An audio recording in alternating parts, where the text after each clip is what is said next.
आप देख रहे हैं संविधान और कानून SK live news. Samastipur Bihar में बीपीएससी के द्वारा शिक्षक बहाली को लेकर सरकार की ओर से डोमिसाइल नीति में बदलाव करने और अन्य राज्यों के छात्रों के लिए इस परीक्षा में हिस्सा लेने के रास्ते खोलने को लेकर शिक्षक अभ्यर्थी सड़कों पर संग्राम कर रहे हैं। सरकार के खिलाफ जमकर नारेबाजी हो रही है। समस्तीपुर के पटोरी ब्लॉक में पत्रकारों से बातचीत में प्रशांत किशोर ने कहा कि 2015 के विधानसभा चुनाव में नेता प्रतिपक्ष भाजपा के सुशील कुमार मोदी थे। ऐसे में शिक्षकों ने इन पर भरोसा किया और भाजपा को समर्थन दिया। 2 वर्ष के बाद जब से सत्ता में आए तो डिप्टी सीएम बने। उन्होंने नियोजित शिक्षकों के लिए कुछ नहीं किया। इसके बाद 2020 के चुनाव में नियोजित शिक्षकों ने आंख बंद कर तेजस्वी यादव पर भरोसा किया। अब शिक्षकों को लग रहा है कि उनके साथ विश्वासघात हो रहा है। बिना सोचे समझे अगर किसी का दामन पकड़ लीजिएगा तो आपके साथ यही होगा।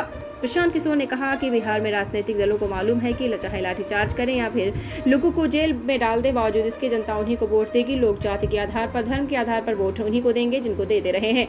बकौल प्रशांत ने 1 साल से बिहार के लोगों को वही समझने की प्रयास कर रहा हूं। उन्होंने कहा कि अगर गलत व्यक्ति गलत आश्वासनों पर भरोसा करेंगे तो आपके लिए और आपके बच्चों के लिए समस्या होनी ही है। बता दें कि हाईकोर्ट ने शिक्षक नियुक्ति प्रक्रिया और इसकी नियमावली को चुनौती देने वाली करीब 1 दर्जन याचिकाओं पर मंगलवार को एक साथ सुनवाई की। वहीं हाईकोर्ट ने अगली सुनवाई की तिथि 12 अगस्त तय की है। बिहार में शिक्षक बहाली प्रक्रिया में 1,70,461 नियुक्तियां बीपीएससी के जरिए होनी है। आवेदन की अंतिम तिथि 12 जुलाई है।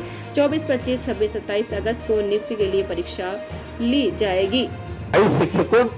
ये शिक्षकों की बात नहीं है। मैं पिछले 10 महीने से 1 साल से बिहार के लोगों को यही समझाने का प्रयास कर रहा हूं कि अगर आप गलत व्यक्ति पर भरोसा करेंगे, गलत आश्वासनों पर वोट देंगे तो आज नहीं तो कल आपके और आपके बच्चों के लिए समस्या होगी ही होगी। शिक्षकों ने 2015 में विधानसभा चुनाव में उस समय के प्रतिपक्ष के नेता सुशील कुमार मोदी और भाजपा के कहने पर भाजपा का समर्थन किया। 2 वर्ष के बाद जब वही सुशील मोदी सरकार में आ गए, उप मुख्यमंत्री हो गए, तो उन्होंने शिक्षकों का कोई काम नहीं किया। फिर शिक्षक तेजस्वी यादव के साथ आरजेडी की बात हो गई, क्योंकि वो लोग विपक्ष में थे 2020 के चुनाव में। तेजस्वी जी ने कहा कि हम आएंगे तो सब कुछ ठीक कर देंगे, तो शिक्षकों ने आंख बंद करके फिर उन पर भरोसा कर लिया। अब जब आज तेजस्वी यादव उप मुख्यमंत्री हैं, उन्हीं के दल के लोग शिक्षा मंत्री हैं, तो शिक्षकों को लग रहा है कि उनके साथ फिर विश्वासघात हो गया।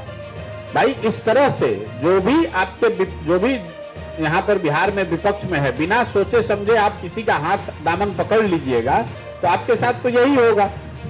और शिक्षकों के साथ मारपीट होना, अभ्यर्थियों के साथ मारपीट होना गलत है, बिल्कुल गलत है। भाई बिहार में रोजगार के लिए लोग मारे फिर रहे हैं।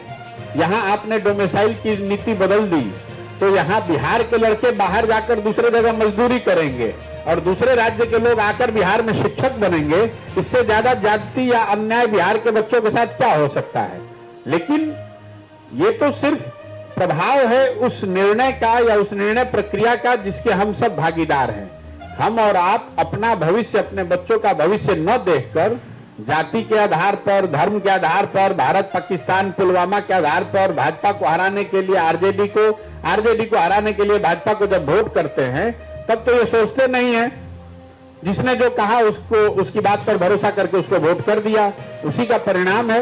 क्योंकि दलों को मालूम है कि चाहे लाठीचार्ज हो या सरकार वहां पर आपको जेल में पकड़ के बंद कर दे, आप जाति के आधार पर, धर्म के आधार पर वोट उन्हीं को देंगे जिनको पहले से देते रहे।